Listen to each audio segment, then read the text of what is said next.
بندے پھڑے پایا 4-5 بندے بھیجنے تھی میرے پیچھے سو سارے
اہل بیت کی عظمت کو بیان کر رہا ہے۔ اہل بیت کی شان میں قرآن میں 300 سے زیادہ آیتیں ہیں۔ یہ آیت بیت کی شان میں ہے۔ گھر تو مدینے میں بہت تھے،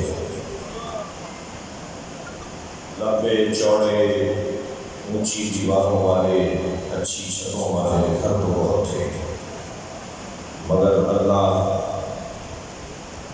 اس بنیاد پر کسی کو فضیلت نہیں دیتا کہ کسی کا گھر بڑا ہو۔ خبردار جس جگہ پہ آپ بیٹھے ہیں یا بیٹھنے والوں کی حیرت تبدیل کروائی جاتی ہے۔ یہاں بیٹھنے والا وہ دیکھتا ہے جو حسین دکھانا چاہتے ہیں۔ یہاں بیٹھنے والے کی دید ہی کچھ اور ہے۔ میں ایک جگہ سے گزر رہا تھا، راستے میں سانپ بیٹھا ہوا تھا، میری بڑھتے ہوئے قدم رک گئے۔ میں سوچنے لگا موزی ہے، حملہ کرے گا، واپس جاؤں یا رک جاؤں۔ کچھ لوگوں نے مجھے دیکھ کے تبصرے شروع کیے، دیکھو شجاعت کی باتیں کرتے ہیں، بہادری کے قصے سناتے ہیں، خود ڈر رہے ہیں۔ اب میں سوچنے لگا کہ ان کے چڑھانے جاؤں یا بندی کا شروع ہوں، کیونکہ بہت سے لوگ چڑھا کے لائق مل جاتے ہیں۔ ابھی کھڑا میں سوچ رہا تھا کہ ایک چھوٹا سا بچہ میرے برابر میں آگے کھڑا ہوا اور کہنے لگا مولانا یہ پلاسٹک کا سانپ ہے۔ جیسے ہی مجھے معلوم ہوا پلاسٹک کا سانپ ہے، میں نے اس پہ پیر رکھا، اسے کچلتا ہوا نکل گیا۔ معلوم یہ ہوا جب حقائق روشن ہو جاتے ہیں تو اقدامات بھی تبدیل ہو جاتے ہیں۔ ساری دنیا جس یزید سے ڈر رہی تھی، حسین اس کی حقیقت کو جان لیتا ہے۔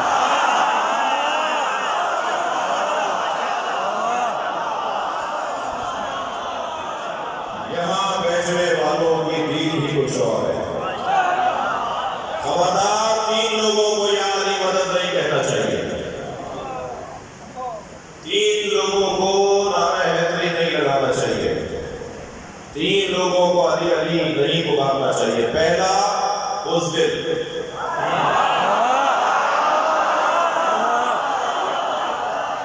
بزدل کا کیا کام علی سے؟ ڈرپوک اور علی والا، گھبرا جانے والا اور علی والا۔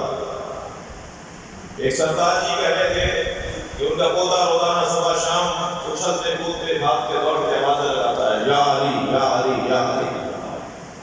کہنے لگے میں نے اپنے پوتے سے پوچھا بیٹا تم یا علی علی کی صدائیں کیوں بلاتے ہو؟ کہنے لگا دادا کیا کروں، جب میں یا علی کہتا ہوں میرے اندر طاقت آتا ہے۔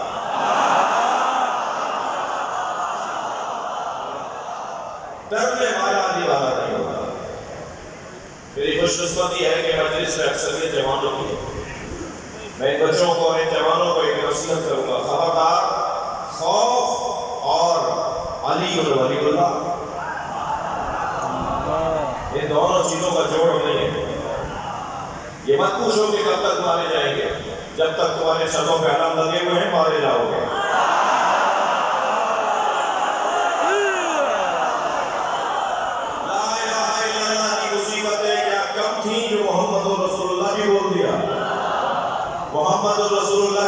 پریشانیاں کیا کم تھی جو تم نے علی اور رضی اللہ کو بول دیا؟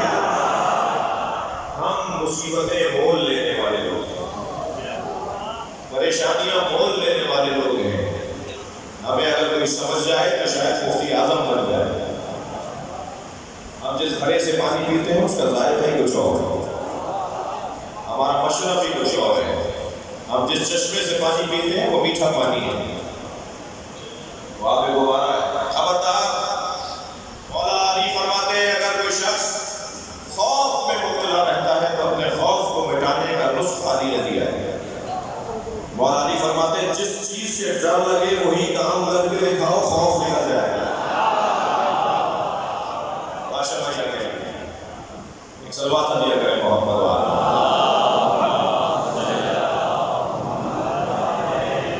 یہ 2 سال سے مجھ سے کہہ رہے ہیں مجلس پڑھے گا.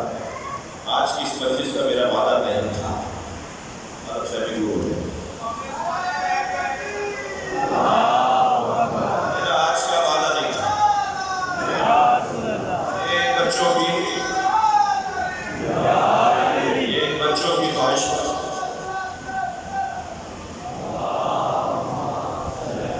بادشاہ بھائی مجھے 2 سال سے کہہ رہے تھے میں نہیں حاضر ہو سکا، اس لیے آتے وقت میں نے ان سے اجازت مانگی کہ میں آ جاؤں. نہ ہوا.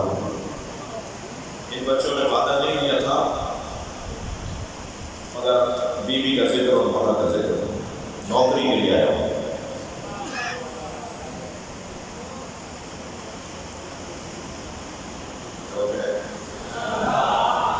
ان بچوں کی خواہش پر آیا ہوں. گاڑی جانے لیٹ گئے تھے تک چوتھی مجلس پڑھا ہوں، 24 گھنٹے سے زیادہ ہو تو میں حاضر ہوا ہوں آپ کی محبت میں اور مولا علی اکبر کو راضی کرنے کے لیے. 3 لوگوں کو بتائیے تھکے تو نہیں ہیں، ٹائم بھی میرے پاس 25 منٹ کا بتایا ہے، 25 منٹ بول رہا ہے. 3 لوگوں کو یا علی مدد نہیں بولنا چاہیے. ایک بزدل کو، بزدل کا کوئی کام نہیں ہے مولا علی سے. علی کا نام شجاعت آور ہے، علی کا نام شجاعت آور ہے. جنگ صفین میں مولا نے فرمایا جو شام سے لشکر آیا ہوا یہ تمہارا دشمن نہیں ہے. ایک مولا کا چاہنے والا کھڑا ہو گیا اور حضرت سے کہنے لگا اگر یہ ہمارے دشمن نہیں ہے تو ایک ہمیں مارنے آئے گا.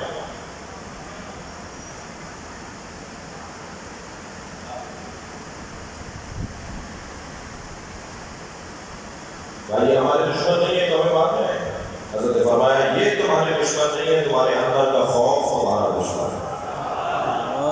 اپنے اندر کا خوف نکال دیا جائے پھر کوئی ہمارا دشمن نہیں ہے.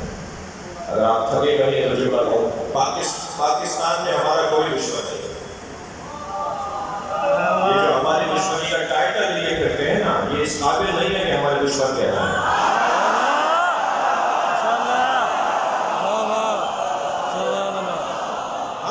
دشمنی کرنے کے لیے قابلیت چاہیے، اہلیت چاہیے. اتنا بے وقوف ہے پاکستان میں ہمارا دشمن کہ یہ ہمیں مار کر مسترد ہے، ہم مر کے ہو جائیں گے. جنازے اٹھائیں گے مگر ساتھ میں پاکستان زندہ باد کے نعرے لگائیں گے. ہمیں خوف اور علی والا یہ 2 باتیں جڑتی ہیں. دوسرا وہ شخص جسے مولا علی کا نام نہیں کرنا چاہیے وہ ہے کنجوس. جس سے پیسہ نہیں نکلتا وہ علی والا نہیں. کالا گزرا ہوا ہے، پانچے پھٹے ہوئے ہیں، بٹن ٹوٹا ہوا ہے. کون ہے کہ 200 ایکڑ کے زمیندار ہے جو اپنے پر پیسہ نہیں لگاتا وہ امام بارگاہ پہ کیا لگائے گا؟ وہ مسجد پہ پیسہ کیا لگائے گا؟ کیا لگے مولانا میں خرچ نہیں دیتا اس لیے کہ ملا مولوی کھا جاتے ہیں. تو مولوی اگر خرچ کھا جاتا ہے تو تم نہ دے کر تو کھا رہے ہو. مولویوں کی وجہ سے مفت دینے سے ہاتھ کو اٹھا رہے ہو. یہ چھوٹا چھوٹا بچہ اسے بھی جیب خرچ کے پیسے دیتے ہیں. شرم آتی ہے کہ جب علاقے کی مسجد کی ٹوکری ٹوٹی ہو، امام بارگاہ کی چھت چمک گئی ہو، گرم نہ ہو، کارپیٹ خراب ہو گیا ہو. اس لیے کہ علاقے کے اندر لوگ تو ہزاروں رہتے ہیں مگر خوف نکالنے والے نہیں. کنجوس اور علی والا کوئی نہیں سکتا. تیسرا وہ شخص جسے مولا علی کا نام لینے سے پہلے 4 دفعہ سوچنا چاہیے وہ ہے تنگ نظر، گھٹا ہوا دماغ، چھوٹی سوچ.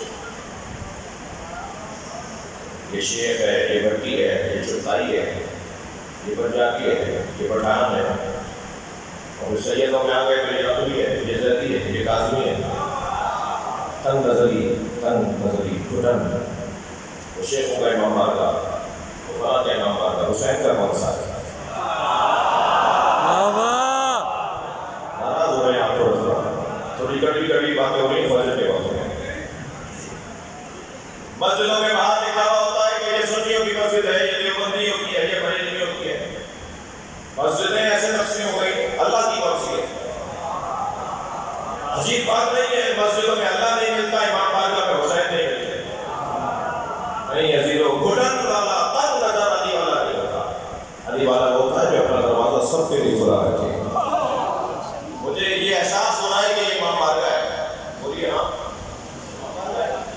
مسجد کا سامنے مسجد ہے۔ آپ کے پاس پیسے زیادہ تھے جو آپ نے امام بارگاہ کا ہال علیحدہ بنایا، مسجد کا علیحدہ بنایا، ایک ہی ہال بنا لیتے، اس میں نماز بھی ہوتی، اس میں مجلس بھی ہوتی۔ صرف یہ ناروال کی بات نہیں کرنا، پوری دنیا میں ایرانی ہو، عراقی ہو، لبنانی ہو، بحرینی ہو، ہندوستانی ہو، بنگلہ دیشی ہو، پاکستانی ہو، ہر جگہ پر مسجد اور امام بارگاہ ساتھ ساتھ ضرور ہیں مگر علیحدہ علیحدہ ہے۔ ہم مسجد میں مجلس نہیں کرتے اس لیے کہ کل قیامت میں اگر ہندوؤں نے آ کر اللہ کی بارگاہ میں شکایت کی کہ یا اللہ میں اسلام سمجھنے گیا تھا، مسلمان تو مجھے مسجد میں آنے نہیں دیتا،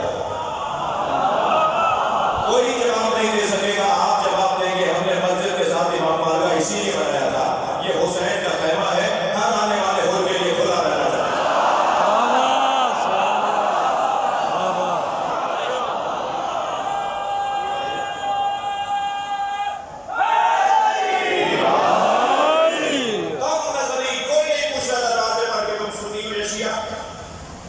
کسی نے پوچھا دروازے پر کہ تم ہندو ہو یا مسلمان؟ کسی نے پوچھا کسی کو حق ہے پوچھنے کا کہ تم سکھ ہو یا مسلمان؟ نہیں، در حسین پہ ملتے ہیں ہر مزاج کے لوگ۔ بھائی تھکے تو نہیں ہے، دو مصرے سن لیجیے۔ در حسین پہ ملتے ہیں ہر مزاج کے لوگ، یہ دوستی کا وسیلہ ہے، دشمنی کا نہیں۔ اور خبردار، میں اپنے سنی بھائیوں کو دعوت مجلس دے رہا ہوں، اور میں اپنے شیعہ بھائیوں سے کہہ رہا ہوں کہ اپنے ساتھ اپنے بھائیوں کو ضرور لایا کرو، اپنے برابر میں اپنے بھائی کو لے کر بٹھایا کرو، اور وہ سنی دوست کے ذہن میں بٹھا دے کہ ہم امام حسین کے زداری کے مالک نہیں ہیں، اور شیعہ بھی اپنا کان کھول کے سن لیں کہ شیعہ امام حسین کے زداری کے مالک نہیں ہے، نوکر ہے، اور نوکروں کو اپنی اوقات میں رہنا چاہیے، مالک کے مہمانوں کا خیال کرنا چاہیے۔ لہٰذا سنی بھائیوں سے گزارش کروں گا کہ ان دو مصروں کو پیغام کے طور پر لے جائیں۔ یہ کس نے کہہ دیا کہ ہماری ہے کربلا؟ یہ کس نے کہہ دیا کہ ہماری ہے کربلا؟ حق بات تم کو ہو تو تمہاری ہے۔ سلام پڑھے محمد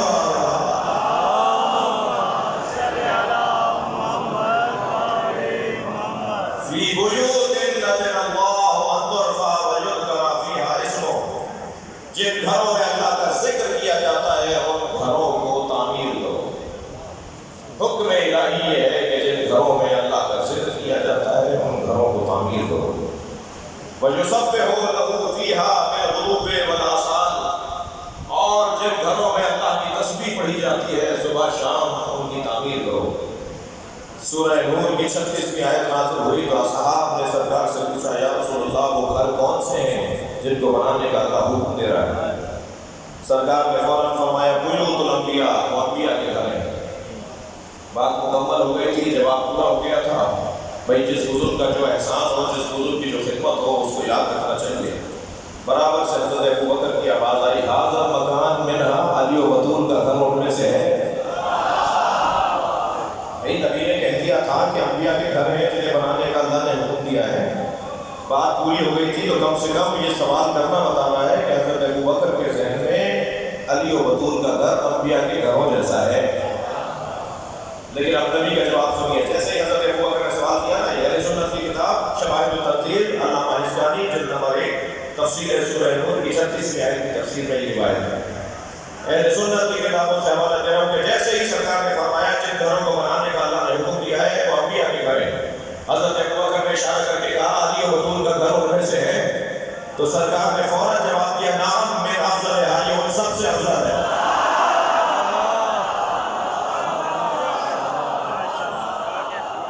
علی و بطول کا گھر انبیاء کے گھروں سے افضل ہے، تو علی و بطول انبیاء سے افضل کیسے نہیں ہوں گے؟ جب گھر ان کے گھروں سے افضل ہے تو اس میں کون سی پریشانی کی بات ہے کہ شیعوں کا عقیدہ یہ ہے کہ مولا علی تمام انبیاء سے فاضل مصطفیٰ، سرکار دو جہاں کے بعد، سرکار دو جہاں کے علاوہ، خاتم الانبیاء کے علاوہ مولا علی تمام انبیاء سے افضل ہے۔ اس میں کیا پریشانی کی بات ہے؟ مولانا صاحب سے پوچھا جی یہ حدیث آپ کے یہاں ہے یا نہیں؟ علماء امتی افضل من انبیاء بنی اسرائیل، سرکار نے فرمایا میری امت کے علماء انبیاء بنی اسرائیل سے افضل ہیں۔ کہنے لگے ہاں کی حدیث ہے۔ ہم نے کہا یہ کس کی شان میں آئی ہے؟ تو اپنے ریش مبارک پر ہاتھ پھیرتے ہوئے فرمایا ہماری شان میں تو آئی ہے۔ یعنی اگر مفتی صاحب کی شان یہ بیان ہو جائے کہ وہ انبیاء بنی اسرائیل سے افضل ہے تو ہے اسلام، اور اگر میں کہہ دوں مولا علی انبیاء سے افضل ہے تو اس میں شرک اور کفر اور توہین اور یہ ساری چیزیں کہاں سے ہیں؟ اللہ نے اہل بیت کے گھروں کو بنانے کا حکم دیا ہے، تعمیر کرنے کا حکم دیا ہے۔ میرے بچوں اور جوانوں، مولا حسین کا گھر ہمارے گھروں سے اچھا ہونا چاہیے، امام بارگاہ کا انتظام اور انصرام ہمارے گھروں سے اچھا ہونا چاہیے۔ جب مولا کے ذکر میں خرچے کی بات آئے تو یتیم اور بیواؤں کا فنڈ یاد نہ آئے۔ کچھ لوگ ہوتے ہیں عزاداری کو جب دیکھتے ہیں کہ وہ پھیل رہی ہے، کر رہی ہے، پھول رہی ہے، ترقی کر رہی ہے، تو یاد آتا ہے کہ ناروال میں کچھ یتیم بھی رہتے ہیں، کچھ بیوائیں بھی رہتی ہیں، اور وہ کہتے ہیں کہ اتنا خرچہ کیوں کرتے ہو، بیواؤں یتیموں کی طرف توجہ دو۔ میں ان سے کہتا ہوں اپنی 2 موٹر سائیکلوں میں سے ایک بیچ دو اور بیواؤں کے لیے پیسے لگا دو۔ تمہارے گھر کے اندر جو 2 فریج ہیں ایک بیچ دو، اور 85 رستے ہیں بیواؤں یتیموں کا خیال کرنے کا۔ امام حسین کا ذکر تو ہر سال سے زیادہ اچھا ہوگا۔ اگر پچھلے سال میں نے 10,000 خرچہ کیا تھا اور اس سال میں 20 کر سکتا ہوں تو 20 سے زیادہ کرنے کی کوشش کروں، میں خرچہ زیادہ سے زیادہ کروں۔ جملہ دے رہا ہوں آپ کو پیغام کے طور پر، خبردار نظام حسینی کو مضبوط بنائیے، نظام حسینی کو مضبوط بنائیے، حسین یتیموں کو خود پال دیں گے۔ پھر کوئی یتیم نہیں رہے گا کہ جیسے غذا نہ مل رہی ہو۔ سسٹم کو مضبوط کرنے کی ضرورت ہے، اور اس سے اچھا سسٹم کہیں اور سے لاتے، کہیں اور باتیں دکھائیے۔ اس وقت صبح کے کتنا ٹائم ہو رہا ہے؟ 4:15 بجے حسینی مدرسے کی کلاس لگی ہوئی ہے۔ 4:15 بجے صبح حسینی مدرسے کی کلاس لگی ہوئی ہے۔ یہ چھوٹا سا بچہ بھی آیا ہوا ہے، بزرگ بھی آئے ہوئے ہیں، ڈاکٹر صاحب بھی آئے ہوئے ہیں، انجینئر صاحب بھی آئے ہوئے ہیں، فیکٹری کے مالک بھی آئے ہوئے ہیں، کپڑے بیچنے والا بھی آیا ہوا ہے، جوتیاں بنانے والا بھی آیا ہوا ہے۔ جی یہ سب آ کر بیٹھے ہیں نا۔ فیکٹری کا مالک بیٹھا ہوا تھا، ایک شخص آگے بیٹھا، بیٹھتے بیٹھتے اس نے مالات بھی مانگی تھے، اس نے مڑ کے دیکھا تو اسی فیکٹری کا ڈرائیور نکلا۔ اب کچھ سوچنے لگا کہ اس کو ڈانٹ کے بھگائے، اٹھائے کہ تم نے لات بھی مار دی، کہاں کے بیٹھے میرے اوپر میں آگے بیٹھ گئے۔ جیسے ہی اسے اٹھانے کا سوچنے لگا فوراً حسین نے خیال ڈالا یہ تمہارا نوکر نہیں ہے، یہ میرا نوکر ہے۔ جو بھی امام حسین کی مجلس میں آ کے بیٹھے وہ امام حسین کا نوکر ہے۔ ایسی کلاس کہیں اور ہے، پہلو بدلنے کی جگہ نہیں مل رہی، زانو بدلنے کی جگہ نہیں مل رہی، اتنے شوق کے ساتھ ایسی کلاس کہیں اور دیکھیے۔ یہاں سب جوتیاں اتار کے بیٹھے ہیں، کوئی بھی امام بارگاہ میں جوتیاں پہن کر نہیں آیا، ایسا ہی ہے۔ ہم جو جوتیاں اتار کر آئے کیوں؟ اس لیے کہ علی نے جوتیوں کا نام دنیا رکھا ہے۔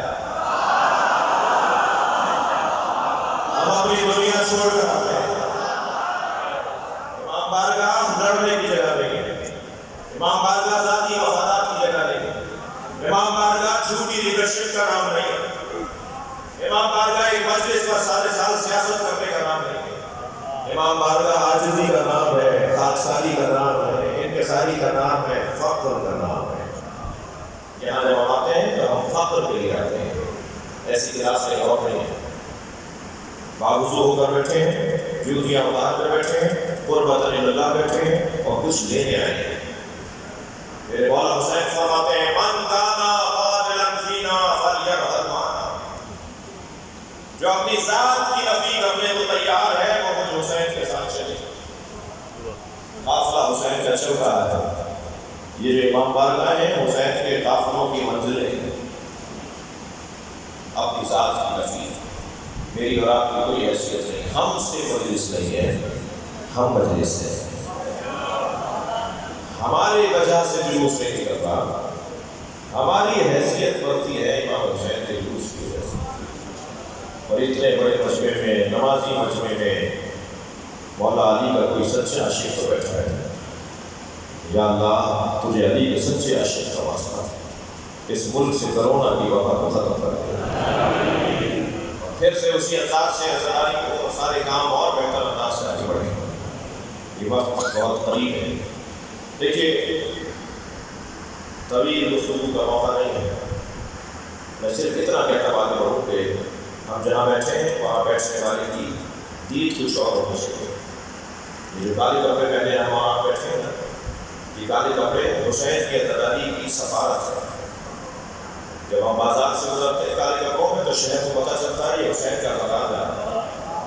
تو جب حسین کا عزادار دور سے پہچانا جاتا ہے تو پھر اس کا رویہ بھی ایسے ہی ہونا چاہیے جو عزاداری کا تقاضا ہے. پورا شہر کہے کہ اس شیعہ کے پاس امانت رکھوا دو، وہ کھاتا نہیں ہے. فلاں دکاندار سے سودا لے لو، وہ علی کا شیعہ ہے، وہ کم نہیں تولتا.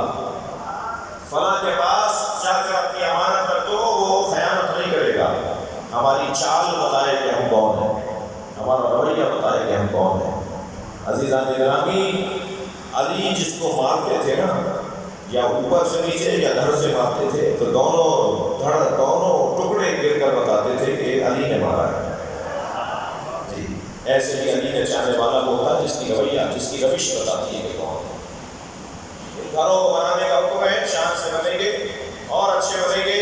کوئی کمی کمزوری رہ گئی ہو تو اسے دور کیا جائے گا. یہ پوری پاکستان کے لیے، پوری دنیا کے لیے پیغام ہے. مجلس ناروال جو ہو رہی ہے مگر ناروال کے لیے مجلس نہیں پڑ رہا، پوری دنیا کے لیے پیغام ہے. امام حسین کی عزاداری شان سے ہو، اہتمام سے ہو. جی اور جب مجلس میں آگے بیٹھے ہیں تو دائیں بائیں آگے پیچھے بیٹھنے والے کا احترام کیجیے گا. میں اپنے قبیلے سے، ذاکروں کے قبیلے سے کہہ رہا ہوں کہ نیچے بیٹھنے والوں کو حقیر نہ جانا کرو، اس لیے کہ رونے والے وہ عظمت رکھتے ہیں کہ امام سجاد بھی اگر آ کے بیٹھتے ہیں تو وہاں بیٹھتے ہیں. مجلس میں خواتین بھی بیٹھی ہیں.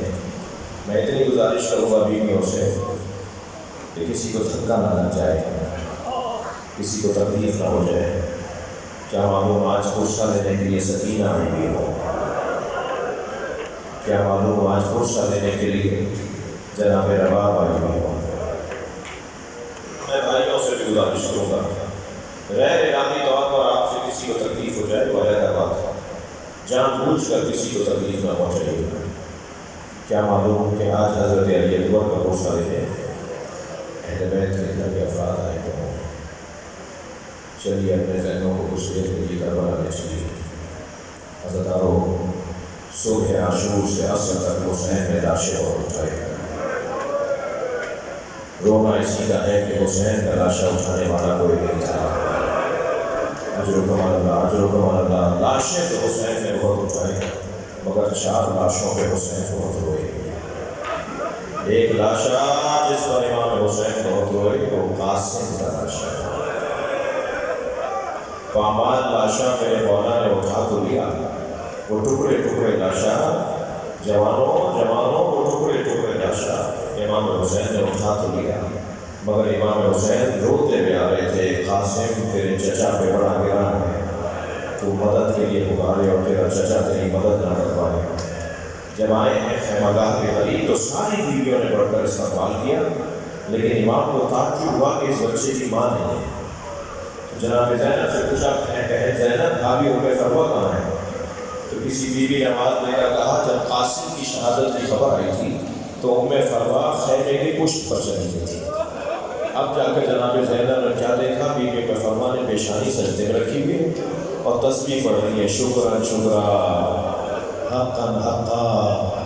جیسے ہی تسبیح مکمل ہوئی جناب زینب نے آواز دی بھابھی آپ کو حسین بلا رہے ہیں. آئی ہیں اپنے بچے کے لاشے کے قریب بیٹھ گئی. امام حسین گردن جھکائے کھڑے تھے. اپنے بچے کا پامال لاشا دیکھ کر کہا اے مولا حسین اپنا سر سیدھا کیجیے، میرے بچے نے وفاداری کا حق ادا کر دیا، بس مجھے اس بچے کا خون بھرا کرتا دے دیجیے۔ امام نے نہیں پوچھا بھابھی اس کرتے کا کیا کریں گی جو گھوڑوں کی ٹانگوں سے چاک چاک ہو گیا، جو خون بھرا کرتا ہے جو گھوڑوں کی ٹانگوں سے چاک چاک ہو گیا، تار تار ہو گیا۔ مگر ماں کی خواہش تھی، کچھ ہی دیر بعد امام حسین نے وہ خون بھرا کرتا، وہ تار تار کرتا جناب ام فروا کو دے دیا۔ بی بی ام فروا نے اسے اپنے خیمے میں لے جا کے رکھ دیا۔ عصر عاشور خیمے لوٹے، یہ قافلہ کوفے گیا، کوفے سے شام گیا، شام میں اسیر رہا، اسیری سے رہائی کے موقع پہ تبرکات واپس آئے۔ جب تبرکات واپس آئے تو ہر ایک بیوی نے اپنی اپنی گٹھڑی اٹھائی ہوئی تھی، بی بی ام فروا نے بھی اپنی گٹھڑی سینے سے لگائی ہوئی تھی۔ یہ قافلہ شام سے کربلا، کربلا سے مدینہ آیا نا، سنیں گے تو فرمایا میرا اونٹ جنت البقیع لے جاؤ۔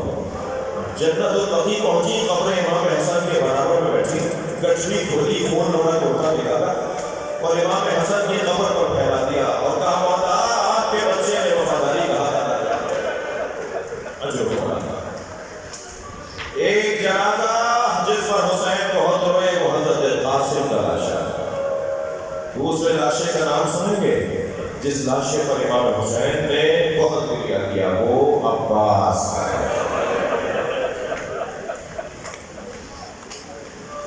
اپنے بھائی کا لاشا نہر کے کنارے چھوڑ کر آئے۔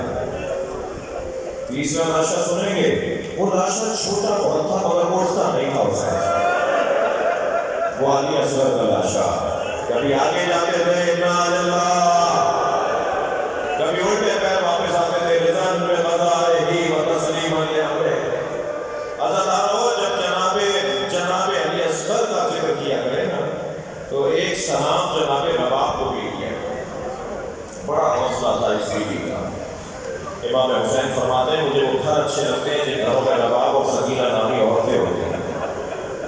رباب نے وفاداری کا حق ادا کر دیا، دو ہی تو قوالیاں تھیں جناب رباب کے پاس، ایک علی اصغر ایک سکینہ۔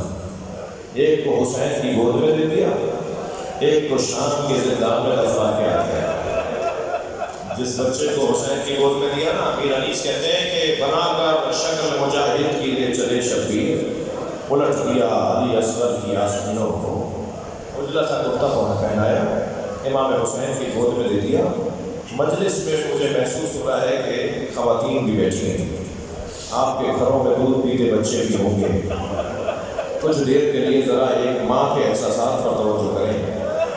میرے ہندوستان کے ایک دوست مولانا روح الظفر بنارس کے رہنے والے، وہ فرماتے ہیں کہ روز عاشور ان کے امام بارگاہ سے زری کا اور زلجنا اور تابوت کا جلوس نکلتا ہے اور وہ کربلا میں جا کے ختم ہوتا ہے، یعنی بنارس کی کربلا میں۔ کہتے ہیں جلوس نکلا تو ہم آگے اس روٹ پر جانے لگے جس روٹ سے جلوس کو آگے گزرنا تھا تاکہ انتظامات دیکھ سکیں۔ کہتے ہیں کہ ہم آگے بڑھے تو ایک چاراہے پر ہزاروں کی تعداد میں ہندو عورتیں تھیں۔ کہتے ہیں جب برابر سے گزرنے لگے تو ایک بات کا اور احساس ہوا کہ ہر گود میں دودھ پیتا ہوا بچہ ہے۔ ایک ہندو عورت کی آواز آئی بھائی مسلمان لگتے ہو؟ تو مولانا نے کہا، میں نے فوراً کہا ہاں مسلمان ہے۔ کہنے لگی بتاؤ بابا حسین کا جلوس کب آئے گا؟ مولانا نے کہا میں نے کہا میں بابا حسین کا کے جلوس کا انتظار کیوں ہے؟ کہنے لگی تمہیں نہیں پتا آج حسین کا بچہ بھوکا مارا گیا، آج ہم اپنے بچوں کو دودھ نہیں پلاتے جب تک حسین کا تابوت منزل تک نہ پہنچ جائے، جب تک تعزیہ کربلا تک نہ پہنچ جائے۔ عزادارو میرا اور ہمارا اور ہم سب کا رونا اسی کا تو ہے کہ حسین کا بچہ بھوکا مار دیا۔ اللہ کرے میں اشارہ کرنے جا رہا ہوں، اللہ کرے میری بات منتقل ہو جائے۔ جن گھروں میں دودھ پیتے بچے ہیں نا وہ اسے زیادہ محسوس کریں گے۔ مجھے نہیں پتا شام غنیمہ میں پانی کہاں سے آیا، مگر اتنا ہے کہ پانی اور کھانا آیا۔ جناب زینب نے پہلے بچوں کو پانی پلایا، پہلے بچوں کو کھانا کھلایا اور پھر بڑوں کو پانی پلایا اور بڑی بیویوں کو کھانا کھلایا۔ جناب سکینہ کو پوزا بھر کے رکھ دیا نا تو جناب سکینہ نے کہا ہو گیا ماں آپ بھی تو پیاسی ہیں۔ بیوی نے فرمایا پہلے بچے پیتے ہیں پھر بڑے پیتے ہیں۔ بس یہ سنا کوزہ ہاتھ پہ اٹھایا، اندھیرے بیابان میں دوڑنے لگا۔ پیچھے پیچھے بیویاں چلی، سکینہ کہاں جا رہی ہو؟ کہو کہ اماں آپ نے کہا تھا کہ میرے بچے پانی پیتے، میرے بابا حسین علی اصغر کو پانی پلانے لگے، میرا بھائی پانی پینے گیا ہے وہ پیاسا ہے، کیسے اس بچی کو سنبھالا ہوگا؟ بہت مشکل بیان ہے مطلب کا۔ اجر و اللہ، اجر و اللہ۔ ایک اشارے میں ایک روایت سنانا چاہ رہا ہوں۔ ایک مرتبہ جناب سکینہ نے پانی پیا، کھانا کھایا، پھر ساری بیویوں کو جناب زینب نے پانی دیا، کھانا کھلایا۔ ان بیویوں میں جناب رباب بھی تو ہے نا، جناب رباب نے پانی دیا۔ امام سجاد نے تاکید فرمائی، اماں پانی پیے، اماں کھانا کھائیں۔ بی بی رباب نے پانی بھی پیا، کھانا بھی کھایا۔ سنیں گے دادارو، جن گھروں میں دودھ پیتے بچے ہیں، آج ہی رات گزری تو جناب رباب اٹھ کر آئی جناب زینب کے برابر میں، اور روتی بھی کہنے لگی مجھے علی اصغر یاد آ رہا ہے، میرا بچہ بھوکا مار گیا۔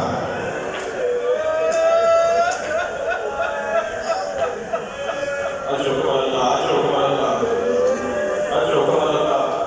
بڑا بڑا جگر ہے اس بیوی کا۔ حسین نے ایک لاشا اٹھایا جو بہت چھوٹا تھا، مگر حسین سے اٹھتا نہیں تھا، آگے جاتے تھے، انا للہ، الٹے پیر واپس آتے تھے، رضن بقضائی و تسلیما لامرہ۔ اجرکم اللہ، اجرکم اللہ۔ ایک لاشے کا حال اور سنیں گے، وہ لاشا ہے علی اکبر۔ حق ہے کہ جوان ایسے ہی ہوئے۔ جب آپ پہلے نماز سے ہوتے ہیں نا تو امام جعفر صادق دعا دیتے ہیں، یا اللہ یہ ہمارے عمل کو زندہ کر رہے ہیں۔ امام محمد باقر رونے والوں کے لیے مصلی بچھا کے دعا کرتے ہیں، یا اللہ یہ ہمارے عمل کو زندہ کر رہے ہیں۔ ایک اور لاشا ہے، وہ ہے علی اکبر کا لاشا۔ اللہ آپ کی جوانیوں کو ثابت رکھے۔ شریع ذرا حسین کا علی اکبر شبیہ مصطفیٰ، آرزوؤں سے مانگا ہوا علی اکبر، منتوں سے مانگا ہوا علی اکبر، حسین کا پیارا علی اکبر۔ 3 سال کا سن تھا، امام حسین مسجد میں نماز پڑھ رہے تھے، برابر میں بیٹھے تھے علی اکبر۔ جیسے ہی نماز سے فارغ ہوئے، حضرت علی اکبر کی آواز آئی، بابا مجھے انگور چاہیے۔ انگوروں کا موسم نہیں تھا، علی اکبر مانگے اور حسین نہ دے، فوراً ستون مسجد کو امام حسین نے ہاتھ مارا تو ستون سے، فدر سے انگوروں کا خوشاب نکلا۔ امام نے اٹھا کر کہا، علی اکبر تم بابا سے کچھ مانگو اور تمہارا بابا تمہیں نہ دے، یہ کیسے ہو سکتا ہے؟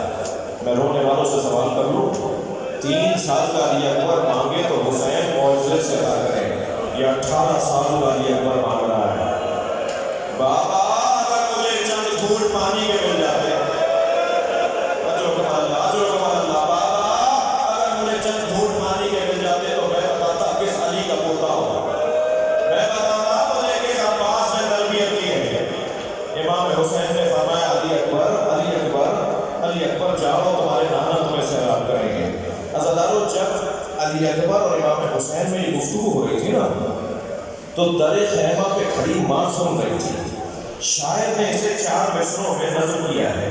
شاعر کہتا ہے، شدت پیاس سے اکبر نے پلٹ کر دیکھا اور ماں نے خیمے کی تنابوں سے لپٹ کر دیکھا، کتنی مجبور تھی ساقی کوثر کی بہو، خالی مشکیزہ کئی بار الٹ کر شاید جب قطرے پانی کے نکل آئے۔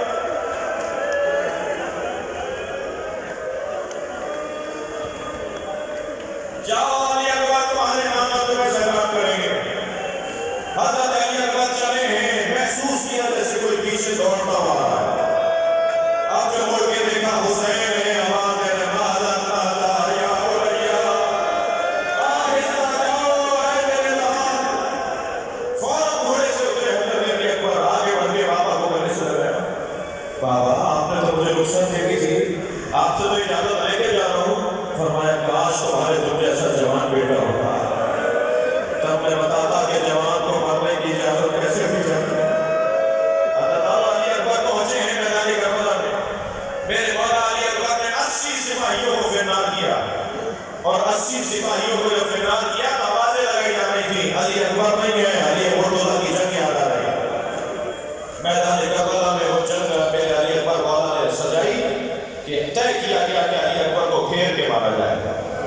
شخص نے کہا کہ میں دور سے علی اکبر کے برچھی ماروں گا، کوئی آگے بڑھ کے برچھی توڑ دے تاکہ علی اکبر اس برچھی کے تکلیف سے گھوڑے پہ نہ بیٹھ پائے۔